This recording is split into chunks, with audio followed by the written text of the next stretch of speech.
Right, so, okay, we've got a massive match coming up on Wednesday against the current Champions League holders in Real Madrid.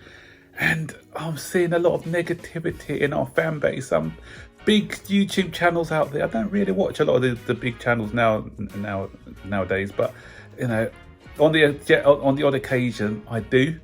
And just a little disclosure before I continue on this video. When I watch the bigger YouTube videos for like match reviews, etc., I tend to try and do it after I've made my video, because I don't want to be influenced by what they have to say, because I got my own mind. So if you've watched some of the other channels and my content is kind of similar to theirs, it's probably because we share the same thoughts, and it's not because I've just watched their videos and copied what they've had to say, because I'm not about that. I want to give my own views and not other people's views. There's people out there who latch on to the bigger channels, whatever they've got to say, and you know, you see it all the time on Twitter and places like that, where, you know, for instance, that somebody gave Graham Potter the name of the what was it, PE teacher, and you go on streams and all over the place, and he's known as the PE teacher. I try not to do that. With me, I don't follow the crowd. My views are my views, so I don't go with the crowd. It may not be a popular opinion, but these are my views. So yeah, just want to get it out there. Anyway, back to the preview of our match against Real Madrid. Yeah, there are some out there who are thinking that we're going to get thrashed. I even heard one channel say they think it's going to be double figures. Come on, forget all that sensationalist nonsense. Yeah. Is it a big task? Of course it's a big task, because we don't look like a team at the moment. Real Madrid are a team. They come alive in the Champions League. Are we the underdogs? Obviously we're the underdogs. We are looking a bit disjointed. We're a bit low in confidence. We just got Frank Lampard's just come in, just assessing the squad and everything else, and we can't score goals. So yeah, we are the big underdogs. But in Europe, we are a different animal. We're a different beast. We saw it against Dortmund, guys. Okay, Dortmund are different from Real Madrid, but when we played against Dortmund were coming into that game high in confidence. I think they had won, 16 wins in a row coming into that Chelsea match. They beat us in the first leg, but in the second leg, we got things going. We got, you know, under the lights, Stamford Bridge, and we were a different beast. We played well that day, and we came away as victors. But the only thing and the other thing is, as well, for those who are predicting a big defeat, a heavy defeat, we don't concede a lot of goals. Our problem's at the other end, not in the conceding. Apart from since Graham Potter took over and left, our heaviest defeat was that 4-1 defeat against Brighton. Apart from that, our defeats have been narrow defeats, or, you know, draws or very narrow defeats. Our defence has tightened up a lot, so we look more solid at the back. But one thing I've got to say to Frank Lampard is, go back to the three at the back, please, Frank. We conceded a lot of opportunities against Wolverhampton Wanderers over the weekend. When we played at three at the back, we've looked solid. The players look more comfortable in that position. It allows our wing-backs, Reece James and Ben Chilwell, to play their best games. So for me, we need to go back to that three at the back. And we played, when we played against Real Madrid for the last 2 seasons with that three at the back formation, they've had problems combating it. So for me, three at the back is the way to go, Frank. Please don't do that 4-3-3. We're more solid with three at the back. Let's stick with that. So my concern, as I said before, is our chance conversion. It's been shocking all season. 29 goals this season in the league to Erling Haaland's 30. You know, we fared a little bit better in the Champions League, but still we were missing big chances. If we looked at the game against Dortmund, we missed some big chances in that game, especially away at Dortmund. And Dortmund, I think one chance they scored their goal. We had so many chances. João Felix, I remember, had 2 glorious chances that he couldn't put away. And there were others who, Havertz, I think, had a chance, and there were quite a few.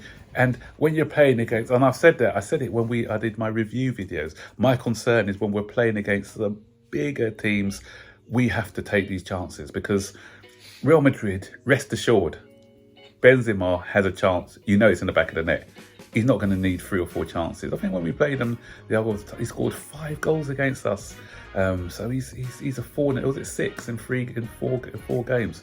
Was it 6? I think it might be 6 in 4 games he scored against us. So he loves scoring against Chelsea. You know, he's only played us.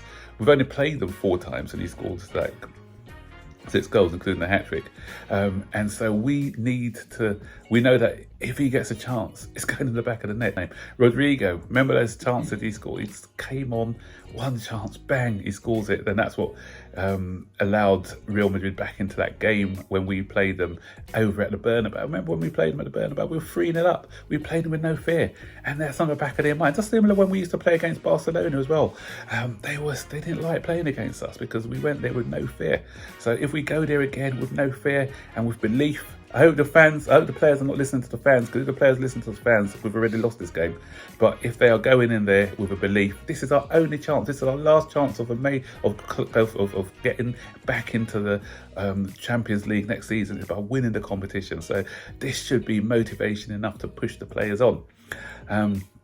So as I said, I still don't see us as the favourites. Obviously, we can't be, but stranger things have happened. And when people are saying, oh yeah, we've got no chance because they're looking at the form, our league form, etc., I'm going to take you right the way back to 2004-2005 season when Chelsea were they won the league by a margin, and Liverpool came to town. Liverpool under Rafa Benitez, and they were shocking in the league.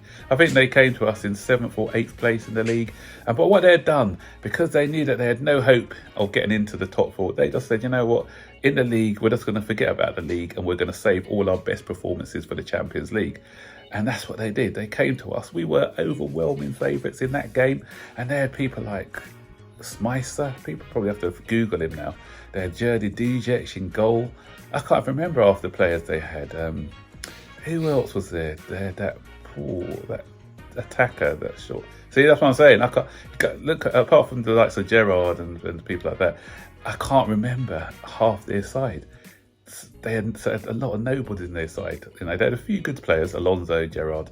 I wouldn't include Gary Carragher in that, but but they had some decent players. But some of the other players were players who since they left Liverpool, didn't really go on to make a massive career for themselves. And as I said, half these players, you looked at them, you had to kind of Google how the rest of their careers went. But they beat us in the semis, and they went on to beat AC Milan for the final. So that's because they like Liverpool. There's something about European nights at Liverpool what bring them alive. And I think that's the same things that could be said about Chelsea.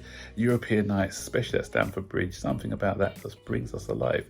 And so, although yeah, we are underdogs, but we're not. It's a cup competition, and in a cup competition, anything can happen. So I'm just hoping that belief is instilled in these players that they can do it, and I'm hoping that they go out there. Frank's had a few more days to work with the players now, and we've got a certain guy called N'Golo Kante. He loves these big nights. He thrives for these big nights. We've got a guy called João Felix. Okay, he needs to polish up on his finishing, but he's playing for Atletico Madrid, playing against rivals Real Madrid. Maybe he's got a point to prove there as well. So Raheem Sterling, point to prove. You've got a lot of players with a point to prove. These players are professionals. Their pride is going to be hurt. What better way to silence the doubters than to come out with some great performances against the champions of Europe? And you know what? This could be like the make or break for some of these players, because they know that this is the last chance of glory that they've got. So I'm not writing us off. Anything's possible, and we'll wait and see what happens. So what do you guys think? What's your score predictions? Stick your predictions in the comment section below. And if you don't think we've got a chance, don't bother to watch it, guys, because what's the point? You're just going to be going through a lot of agony. You know, I live in hope as usual. I go into every game clean slate, hoping, and we'll see what the outcome is. So let me know your thoughts, as I said, in the comment section below, and I'll see you guys on the next video. So take care. Bye-bye.